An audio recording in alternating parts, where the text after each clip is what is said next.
exciting right now has been in the field for a very long time. I think it's really just starting to gain traction. I think to kick things off, it would be fun and interesting to hear from each of you how you view the lab today. We've always used this expression, lab of the future, right? And when, if you're asked, as you're going to be very briefly, how would you describe the lab of the future? What do you think it is in a 3 to 5 year time window? I think it's a pretty exciting time, and that's a really tough thing to predict. And so, what are these game changers going to be? Why don't I start with you, Nathan? Sure. I would say, so as Io alluded to in my intro, originally I come from a fintech background. Now I guess far along enough in Ganymede that was many years ago, but I remember coming in and working at Benchling, I was pretty horrified with the state of the industry, because you come here and things are so complex. There's a reason why this is, as I'm sure all the fellow panelists know. But when you build something in financial technology or another space, you usually start by designing the data structures and models that you're using when you're building an app or something like that. And you just can't do that in science because you don't even know what you're gonna discover or pivot to as you're experimenting. So I do think that this is a little bit biased by what we do at Ganymede, but having something where you're starting more from a software-based perspective from the get-go, and when you're saying, hey, I'm designing my lab in a loop, my DMTA cycle or whatever, you're saying, I'm actually building out the schemas of the things that matter to me. I think that's one of the things that made Benchling successful, is taking what were more static paper and glassy lens and turning them more into a structured data set. So I would love to see that be more of the future, where people say, I'm going to design my process in software in some form, whether that's a database or maybe just starting with an app to just literally visualize the data you want, and then buy your instrument, and then start the process. I'm going to just pile on there and ask a couple more questions. I think it's an interesting point. Like, I think the scientific domain is really rich and complicated. Right? It's a tougher thing to describe. I think one of the things that Benchling did was make schema definitions easy, fairly easy. So it wasn't we've done a lot of projects where defining the space you're going to work in, the data you're going to capture, is multiple years to map out how you do that. So I think bringing the tools that let you define the data you're going to capture, make that a lot easier and enable those kind of practices in the scientific lab. I think it's a really fascinating point. Yeah, 100%. And I do think there's this sort of like gradient of finding the appropriate level to which you can structure things based on how mature your process is, and that's that nice little gap in the middle that Benchling solved, where one day you'll become big and have a huge database that you can build out, but you can start no code. Great. What about you, John? Yeah, I actually think the lab of the future is here now. Sounds weird, but did we just start the lab of the future like today? Yes. Or has it been around for? But no, I think we still have these underlying issues that prevent us from really optimizing and cracking away at the complexity. The complexity is ginormous, right? But I think the lab of the future is really, with the tool sets we have in place now, it's not DMTA anymore. It's ideate, simulate, design, make, test, right? It's bringing that in silico first, the AI, to allow scientists to use their human intelligence and intuition to really think about how we could come up with a new idea, simulate through it to see if it has legs before we invest and go in through and do all this stuff. And automation comes into this as well. But I do feel what's here now, and I think if we all notice how fast the AI tools have improved every 3 months, it's unbelievable in our lifetime. It's like daily. It's daily, right? So I do feel that we are getting to this point with the human intelligence side of it really driving the AI. We are starting to get that super intelligence. We will get there, and then things are really going to change. Now again, though, but we still need data to improve models and all this stuff. So what is AI? Is it just is it an electronic telescope that can see so far, but then once you add more to it, you can see further and further? But then even though we can see that far, what is it going to give us? What's it going to tell us? So it's just kind of, it's just, yeah, I know, I think about these things probably when I'm driving, and I shouldn't be, but yeah. But that's, I think it's here now, actually. So we have more of the tools to embrace a measure twice, cut once mentality Absolutely. in the scientific landscape. Yeah, the humans haven't caught up with it yet, though. And having that data is key in making those measurements and predictions. Correct. Before you do the expensive, time-consuming test aspect. Absolutely. Great. Yeah, when I started my career at Pfizer, machine learning was being adopted at farm, but honestly speaking, it wasn't very popular. And that was back to 2000, before 2010, around 2010. And then I joined Merck at the beginning of my career. When I talk to scientists, like, let's try some machine learning models, the answer is like, well, we need machine learning models, and we can do experiment for all compounds.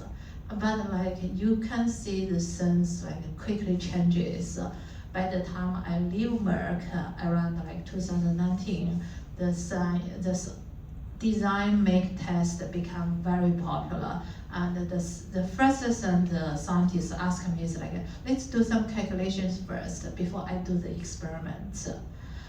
Since evolve even more quickly, and when I say like design make test together with the automations, and because the design part is not a bottleneck anymore, but the make and the test take us like months. And with the automation and the lab in the loop concept, as you can see, a lot of antibody designs become days, less than weeks, versus originally months. What I felt really exciting is actually starting like last year when actually not last year, it's the beginning of this year.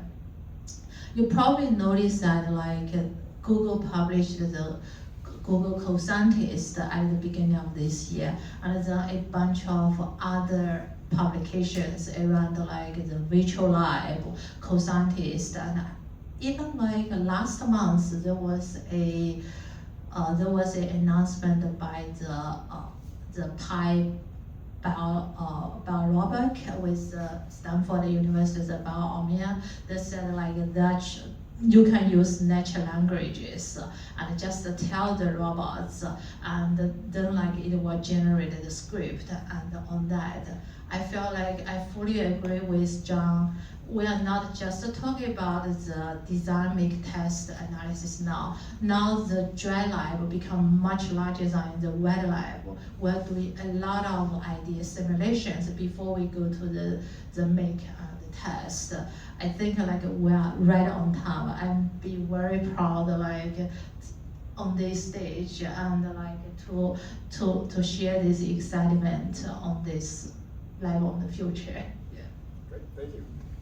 It's a really interesting point where you raised some of the frustration you've experienced. It's easy to, or faster to design, but the realization of the materials for testing is so much harder. And we see a lot of different kinds of labs, and I think from the talk we heard earlier, if you have the right therapeutic modality, like a nanobody, your synthesis was done in less than 2 hours on one instrument. Whereas you look at the world of small molecule, and synthesizing small molecules in a traditional modality is very complicated. Just the number of operation types and not very automation friendly and savvy. And I think there's a lot of folks who are doing very novel chemistry synthesis approaches to try to make it more automation friendly. And so I think it's easier to see faster iterations in the biologic world as cells are fairly programmable to produce biological entities and with other novel techniques. So it's an interesting time. I think the small molecule chemical synthesis, if you're doing it the old ways, is still going to be a very, very complicated thing. Yeah. Maybe kind of coming back down, and I thank you for sharing your friction point. From your different perspectives in the stack where you guys kind of sit, where do you see the biggest friction points between the software world, the automation world, and the scientist? Where do you see the biggest friction there? I'll go with you, John. We'll go back and forth. It's a great question. I mean, there's friction in all of those. We still have the human element friction side of things, the lack of ability or wanting to change, to adopt new ways of working. I've seen it from all levels in my career. So that's one problem. Another problem is not understanding at all levels of education and not understanding like how important it is to capture the scientific method, right? And well, you know, have a sloppy notebook and it doesn't, and I was guilty of this in my early days too. I'm not want to sit up here as a hypocrite, but I learned from it. I had to say that. But when you're in the thick of science, and we mentioned the complexity, and people are relying on your work, but then this is where they don't realize how people either tomorrow or 5 years from now will be depending on that work that you're doing. And that's still one of the biggest friction areas. Does it take the experience of receiving that to say I have to do it better on the front side? Like, you know, you're more compassionate and empathetic to it when you realize if someone only just wrote that down. Yes. Is that when you learn to get really diligent? No, I'll tell you when I learned it. I learned it when I was at Merck, building the first machine learning at Merck, right? I'm old, so this was 99, 2000. We were building the whole machine learning environment in the computational chemistry group, and I was like, oh my gosh, I don't have enough data. Oh my gosh, I don't have enough quality data to actually really put a dent into some of these programs. And there's a story where I had to compare two sets of data. One was a recombinant, one was a natural liver enzyme data, and I was presenting this at Merck at Branchburg, and I proved up there that the whole one process was garbage because I could build models with the others and not that, right? And the two guys almost got in a fist fight out in the hall. I'm sure. Okay, so I learned at that point, oh my gosh, I never saw this until this, like how important this data is for now what I'm doing, and I have so much interest in. And that's kind of when I started to become more of a scientific informatics evangelist. It's funny to think about, like you can either, to the scientists in the lab, try to convey the need and importance of that, or just make it incredibly simple. Right, and it's kind of like, you know, I always liken it to Dropbox. It's like that actually worked for file syncing because it was zero effort. So if you could make the data capture and annotation zero effort, then it's there. Yes. And with a little bit of like, you know, you have to do your job. But again, sorry. But again, so I have moments of where, you know, head of chemistry said, John, don't tell me which molecules to make. Okay, it's not predictive, it's suggestive. We're suggesting you make these molecules first. And that worked, right? It was like a totally just semantics, right? But the same thing is true with,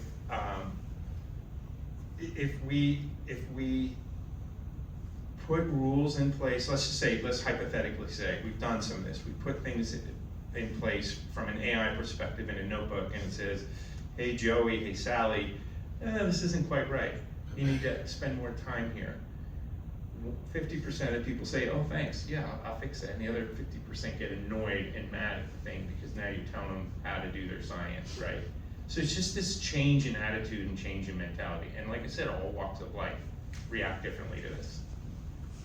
I'll also say, I like the model quality data framework that you had because even if you're not literally going to use the data in a model yet, you probably will one day, but also in general, it's a nice level of rigor to get to with the data to make sure that it is fully fair and reusable and will work for reproducing the science. I think it's interesting that on the chemistry side, you get this in the R&D space, you actually get a little more structure. You have the DMTA cycle. In chemistry, like the smaller molecule stuff, DMTA is a nice framework to put all of this in. We also spend a lot of time in the biologics and synbio space, and there it's much more freeform because there's much less of a single like molecule asset you're making. It's more of the process that defines the IP.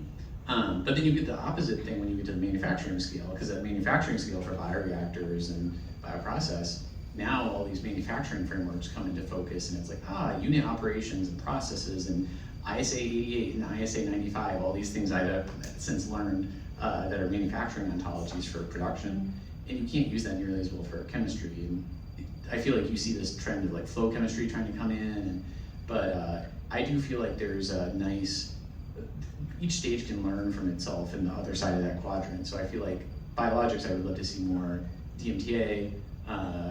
The chemistry side, I would love to see bringing more of those manufacturing structures and frankly learn from oil and gas industry, which has been doing a lot of this. It seems like that's the trend, but either way, at the end of the day, I'll say one more thing on this. We have, without being too specific, there's a client that we have that's a big pharma company, but they have a number of internal small research labs that are all trying something very hard. I'm trying to be non-specific, but something very hard in the synbio space, and they've been working on it for decades. And I go there, and I would love if they succeeded because it would be very cool, but they just don't have the data. You've been working on it for decades, and anything more than 5 years old is just gone. So structure in the process, structure in the data, I feel like that's what, as cycles elongate, you need to look further and further back in time.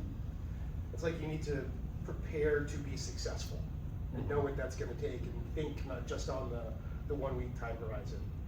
Just a quick question. Does everyone here know what fair data is and model ready data is? Or anybody that doesn't? I hope I described it in my talk, but. Just making sure, they're newer terms and maybe. Yeah, and I was going fast too, right? I will tell you, so there's a historical thing here. When we brought chemists onto an ELN for the first time, that was not a smooth experience. When we said that you can't store all your compounds in your drawers and your cabinet all around you, and you're not in charge of all that anymore, they freaked out. Like, again, it was that change management, right? And they're like, oh, I'm not using this. We don't need this. We don't want this. Is not how we work. We have the lunch table, right? But the lunch table is where you went and talked about all your science, which is a great thing, and you don't want to lose that. But 5 years later, if you said, hey, we're taking the ELN away, we're going to go back the way you got punched in the face, right? So it's just getting over this hump. I think this is the next topic I want to talk about is really culture, which you mentioned. Yeah. And I think, we use it all the time. To be successful with automation, your organization needs to have an automation first mindset, right? Otherwise, you're just doing direct translation into this. Yeah. You're not really adopting it for the value of it. I think the same is going to be true with AI, right? Because people don't use it now. How do you get them to use it? I think AI is going to probably let us do that faster because it's more accessible to people. Automation can be big and complex, and I think AI is going to make automation more friendly. So I think AI is going to be an enabler of building those cultures. And it's really interesting, from my perspective, we see small companies, but we see big companies. And it's much easier at a small company to have this mindset, especially if you start this way.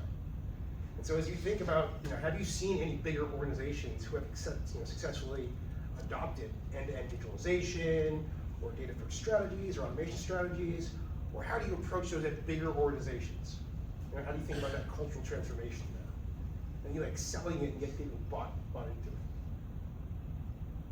it. Or from accepting model-driven molecule design where a chemist was doing that and they feel they're in competition and they're losing the artisanal touch of how they create molecules. Right. Maybe start with the chemistry side and then we'll walk back down. I would say it's definitely much challenging for some existing organizations to switch to new systems, and because no one wants to change. Change means you need to spend a lot of actual times to some nuisance. To give an example, at Merck, we are trying to change our registration system to a different registration system because we felt like we can do better. But the whole process takes multiple years. Partially because there wasn't any good product by that time yet. On the other hand, it's people feel change is challenge. Then even for the small organizations like Agile's Deerfield right now, if you're trying to switch from one ELN to another ELN, it's going to be very challenging. But what I find is helpful is you need to think about your strategies, the data strategy, machine learning strategy, automating strategy, at the day one, and what do you want to build at the year 10, and to really have the rules set up. Although the data you captured may not be used right away, and the metadata like may not be useful at this day one, and that will help you down the road versus like you go back to say, I need to add that data. Machine learning definitely helps because like originally when I doing data integrations, there was a lot of dictionary mappings and oncology mappings, and but with the AIs, because a lot of large language models starting to understand the context, the syntax, and you could realize, you could let them to help you do a lot of curations, and to make the process and interface much simpler for people to adopt the new ideas. That's how I feel. So, do we have, how much do we have for this answer? An hour? You, John, to be 2 Okay. minutes. 2 minutes. Yeah. Go for it. No, I mean, so first of all, there's no such thing as just a digital transformation. It touches so many different things, and this is why 80% of them fail.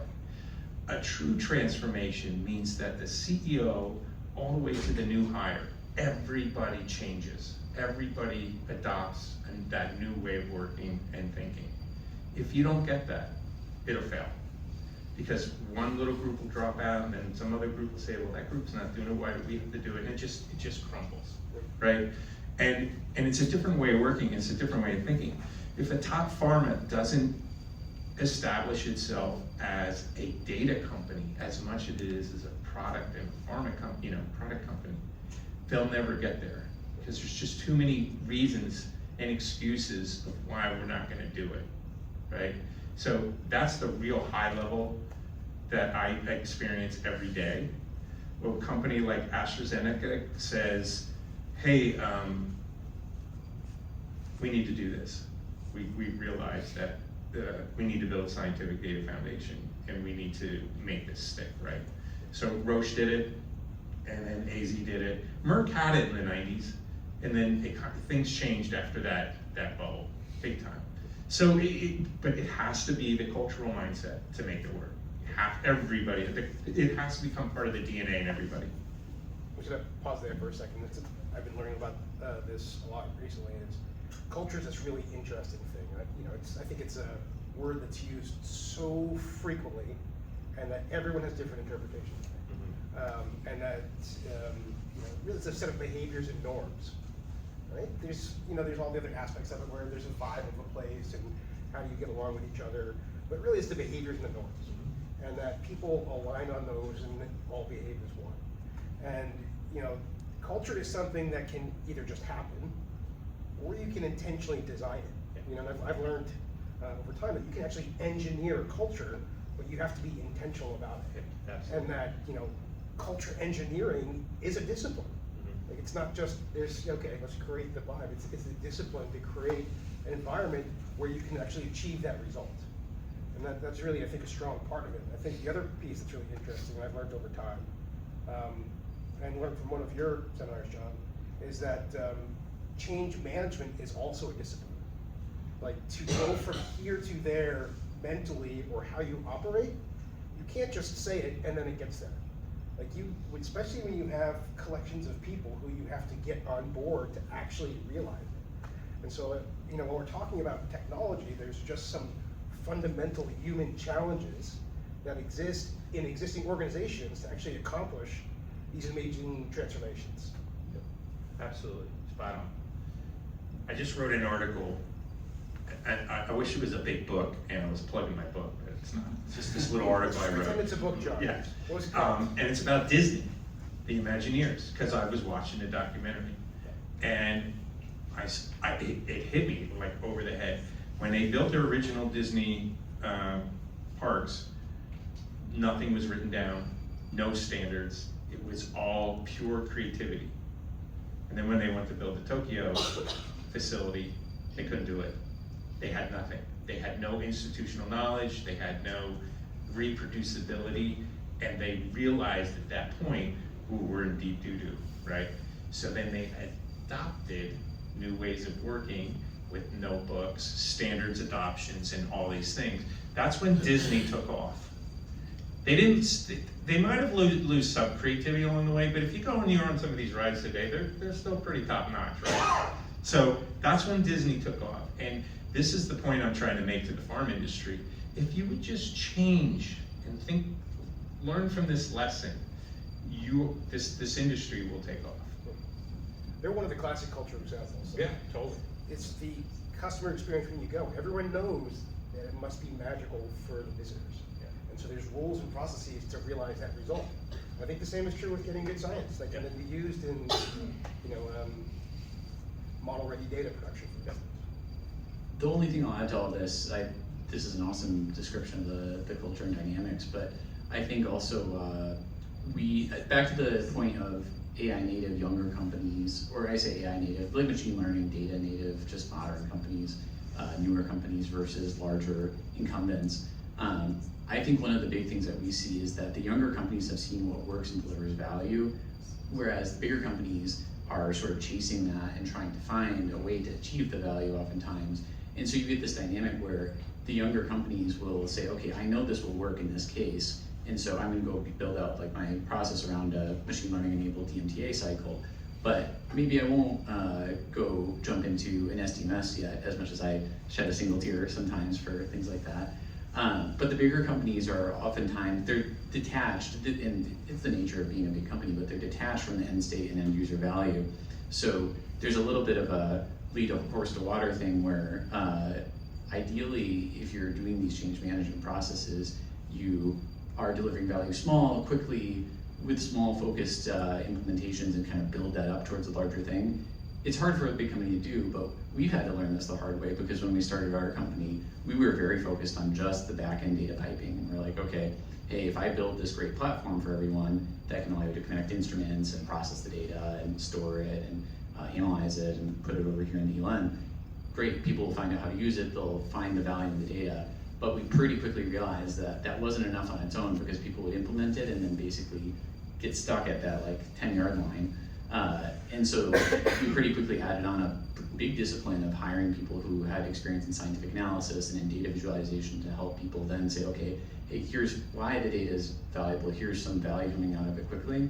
And that's made all the difference for us, is being able to sort of value engineer, prove it and make that last mile, and then it all rolls back up and helps facilitate and grease the culture change, I think. So that's a really interesting concept. And I haven't seen this at any large organizations, but it sounds like you're applying customer success to ensure that the end users can maximize the value of your products, realize the value of the products, right? Because not every product is like intuitive to get maximal value from. So sometimes they need a little push. 100%. And I think this is, looking back at like the 2010s when big data was all the rage across all industries, and then pharma was trying to get into that, I think there was a almost, I wouldn't say naive, but it's like trying to emulate that and say, okay, if we just put all the data into one big pot, it's gonna do something, and we'll have all the big data, and then we'll get value. And I think that's been the lesson, is the value of the culture, the value of the metadata and the structure. That's like a very big version of that, and I think we've had to learn that also with smaller versions of the scientific analysis. But yeah, the customer success mentality, people will buy stuff at enterprise scale that then they basically fail on and don't get value out of. And even on the ELN side, you'd see customers that would buy a lot of seats and then not be using all those seats and not be getting nearly as much value as they could. All the time. It's, Yeah. see, all kinds of complex projects. And I think this is a really interesting next topic is, when you think about, these are big endeavors, or some of the things we're talking about are pretty big endeavors, especially if you're an existing organization that wants to move into this new world, right? And I think as you describe this future, a lot of people and large organizations can't help themselves of thinking about like big bang and overcomplicating things. How do you guys talk to your customers, internally, externally, to help digest this big complex problem into bite-sized chunks? Most big bangs fail. There's just too much going on, too much complexity. You don't even know if you'll get value from this thing over here. Right? There's so much baked into predicting what it's going to be like. So how do you, when you have a customer interaction, how do you get them from this mega future state to a path that actually can lead to that result? I can start quickly on that because this is something that we deal with a lot also, is justifying our own value and price. And we are expensive platform, 5-6 figures per year oftentimes, depending on what we're doing. And if we're just saying, hey, we're saving scientists time, that's oftentimes not enough. So I do think getting to the point where you're able to, I think what's nice about John's experience especially is you see enough of these anecdotes over time of what goes wrong when you don't have the data. You have to make 3 or 4 leaps to say, okay, because you didn't have the data here, you weren't able to find this thing, and then eventually it folds because you didn't have the samples ready, or you fold because you can't do the reproducible experiment years down the road. That's hard-won information, and that's hard to tell people up front. It's something that those anecdotes and measurements are gold, and we're trying to mine them ourselves for our clients and say, okay, this is, hey, you got to this molecule faster. Yep. We rely on the power of the assessment, a holistic assessment, so of the science, technology, data, culture, and process, right? So for instance, we look at lessons learned over the past 5 years, the health of the organization and its ability to change. Is there us and them with IT? This is a big one. Okay, so this is a really big one. Us and them. And if IT's not embedded into the business leadership, problem number 1, right? If all we hear is, yeah, IT sucks, or IT this, IT that, we know that we have a broken problem, okay? And we have to fix this problem in our future state, and the roadmap that we put together to get them into an organizational structure that works. It does not work today with, hey, we're the business, oh, and hey, we're IT, and oh, we're gonna have IT come and help you, and you're like, yeah, but you don't know anything that we're talking about here. So then they build their own internal IT structure, which gets called shadow IT. Our structure says, forget about all that. Stop hiring, double the hiring. Let them have their internal shadow IT, but they dotted line to IT, okay? And they all work together, and then they get rid of the us and them. This is a big deal though. This isn't just happen overnight. So that's part of our assessment, and this is part of what we do. We can have a big bang depending on the size of the company, or if it's a departmental thing or whatever. Sometimes cold turkey, you know, you're gonna shake it and cold turkey works, and you have to figure out how you get quick wins, so you have to understand what you're stepping into or on before you start to make those decisions. And our assessments usually dial that in for us so that we can get stakeholder alignment, portfolio alignment, champions, and the change management.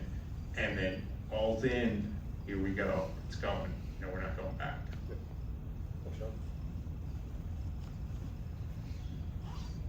I say financial company, we do a lot of return on investment analysis. It's definitely very exciting to do big sense, putting everything together, but we find out like that's going to be too complicated, the investment is going to be too big, and we want to get the returns. And so what our approach is, like, we look at the problems. We are not looking about like what you need to invest in right now, and we also need to counting like if you are success on the first step, what you need to invest in like the 5 years, and to calculate the return of investment in total. In that case, that make us to think more about what is the minimum viable product, what are the full product looks like, and then like to think back to say like what are the core things we can show the success and evolving like success for the future. Okay, thank you. Mindful of time, I'm going to ask one more quick question to each of you. I think many people here work in labs, run labs, use lab equipment. What's the one piece of advice, guidance, area to study, things to try that you would give to realize their own lab of the future? We'll start at the end. If I need to pick up one thing, I would definitely say data, metadata. Make sure like you capture those informations, even you do not know like when you are going to use it. So I have it in my slides, and if anybody wants those slides, they can have them. There is a cadence. If you don't set the culture and you try to go to the strategy, no one's going to adopt the strategy. So you have to have the culture in place that says, we're waiting for that strategy and we're looking forward to it. That strategy has to affect not only the data, but the processes and the decisions. The big miss in pharma is not capturing decisions with data, because people are like, well, who made that decision? Oh, so-and-so, they're not here anymore. Well, why'd they make it? I don't know. It happens all the time. So that strategy then gets followed, and part of the process part of that is everything in the lab has to be business process mapped. It is so valuable for helping select instrumentation, software, training new hires, managing up to the disconnected management that has no idea what you're doing in the lab, right? But they're making decisions for you. So if they had those BPMs in front of them, they'd be like, well, it's really obvious what we're doing here. Thanks a lot, Joe. So that cadence is critical. If you don't have that cadence, it's a rudderless ship. No, I'm sorry. Thank you. I'll pick a specific part of that, which is inaccessible instrument data. Belinda asks, we really gotta find a way. I think back to the business process mapping, a big part of that should be, can you actually get the data off your instrument? Ideally, everything would have an API.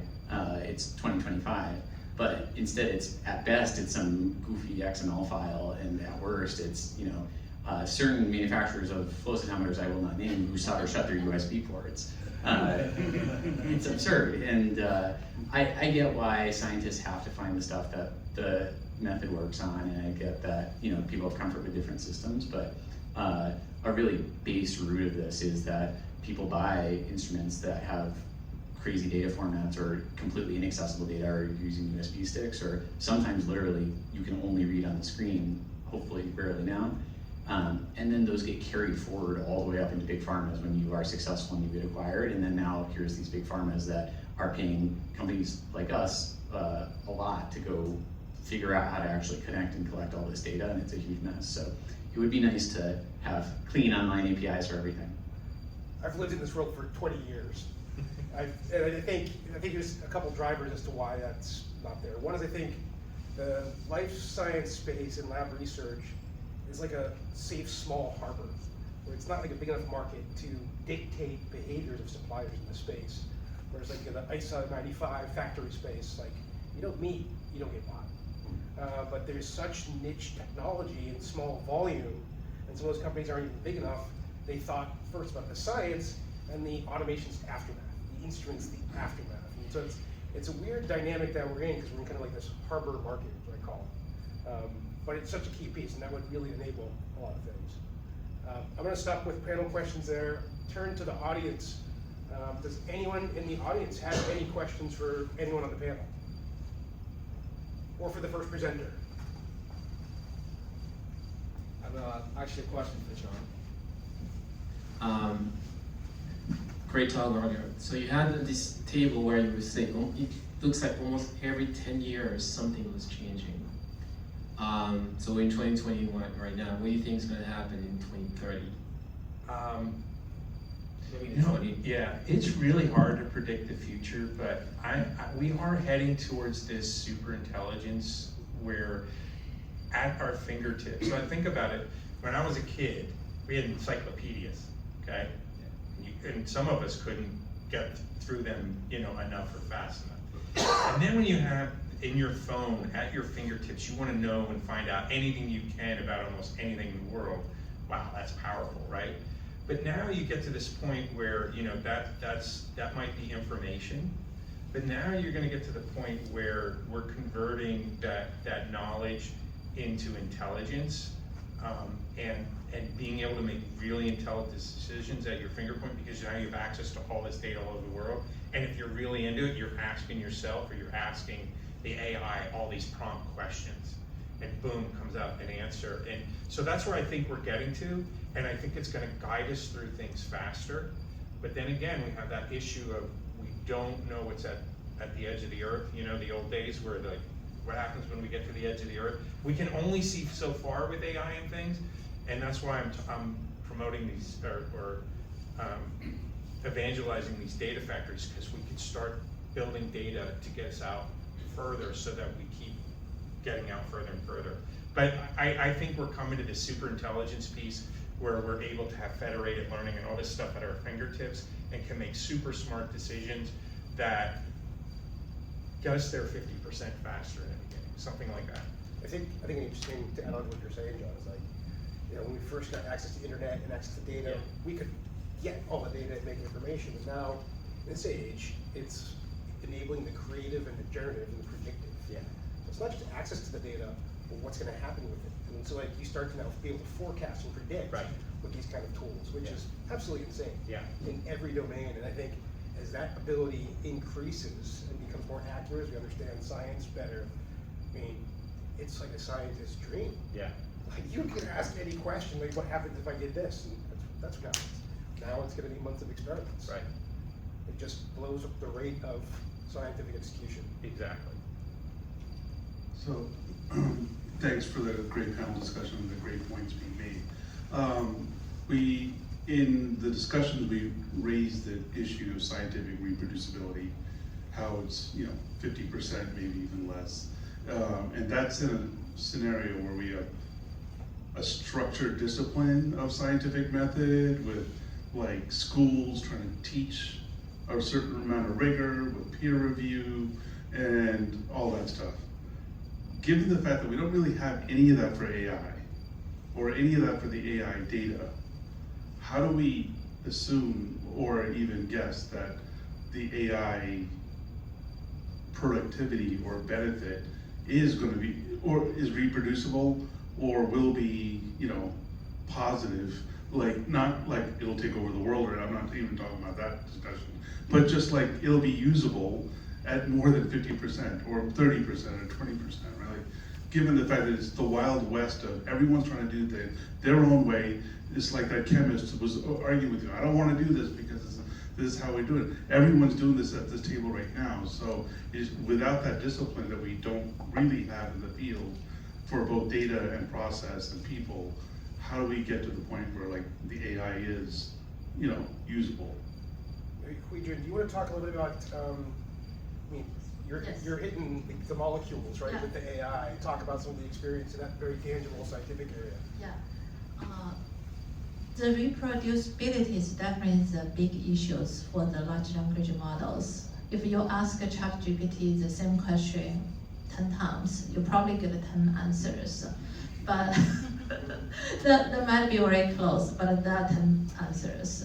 I think a lot of the, in the computer science community, what we're trying to do is really work on that reproducibility, like you was mentioned. Just like a human need regulations, need the standards, and we need to build up the standards for the AIs, and to let them have the standard to talk to each other and have the framework to get the same the reproducible answers.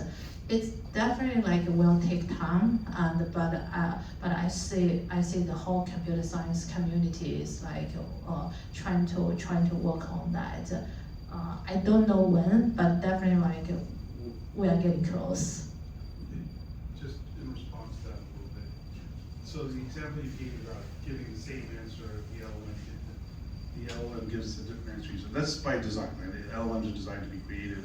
There's a stochastic process, right, to a certain extent in this thing. But what I'm worried about is this, for the same LLM, they might be seeing different data at different institutions, right? And the quality of data varies from different institutions. And the metadata is missing in one place, but it is there in a different place. So ultimately, it's that lack of, structure, process. That's the part. I think the algorithmic stuff will get refined because there's super smart people working on all that stuff. But the input into the algorithm is super noisy. And I think that's the part that I'm generally worried about. I think John said something earlier about these algorithms and compute need the same successful practices that we can implement, we've learned. And one of the key points that you mentioned, John, was noting down decisions that were made, so when you go back to it, you can understand. Yeah. And I think it's the same thing with LLMs, is not just the output is important, but the reasoning and rationale in your whole chain of thought process. So that way, that's kind of like the forensic trail of how you went from input to output with good annotation. Here was the original data, right? Again, back to the data, keep the data, but then what was the decision making as you went along to get to the output, just to create some more of that transparency. So it's obviously going to be different every time, but it's okay, why? Is there a reason why? And it's valid. So if you look at the Google co-scientist or anything AI agents along those multi-agents, they do have like different approaches to tackle what you was talking about. Not only there will be AI agents collect the informations, and then there will AI agents to generate a hypothesis, and also AI agents to trying to validate if the hypothesis is right, and they are learning from the human process. What I feel is like if you want the AI to do something right, you need to have a human to understand the process, to make things right, and then you teach the AI to do the things right. It's not you just let them go by themselves and hope like they will do the job. I think it's all about limitations, right? And this is where hype causes all of us problems, right? HighRes company is building the equipment that's going to drive reproducibility, replication, higher quality data. Ganymede is saying we're trying to be that fair. If I misspeak, tell me. We're going to be that fair data capture management tool. But some of this data is never going to see those external LLMs and stuff like that, but they could be internal ones, right? So I think it's all about the rate of data improvement. So it's kind of like building something with a multi-tool versus expert tools. The scientists have to use their expert intuition and know the limitations of what they're asking these tools to do. And maybe it only helps them with the first 50% of their problem, but the last 50% they're on their own, right? It's all about that. And I think we're gonna see over time, it just like it has over the past year, notch up, notch up, notch up, where that legacy data is slowly getting replaced with more model quality data. And it's gonna take rigor, and it's gonna take intent.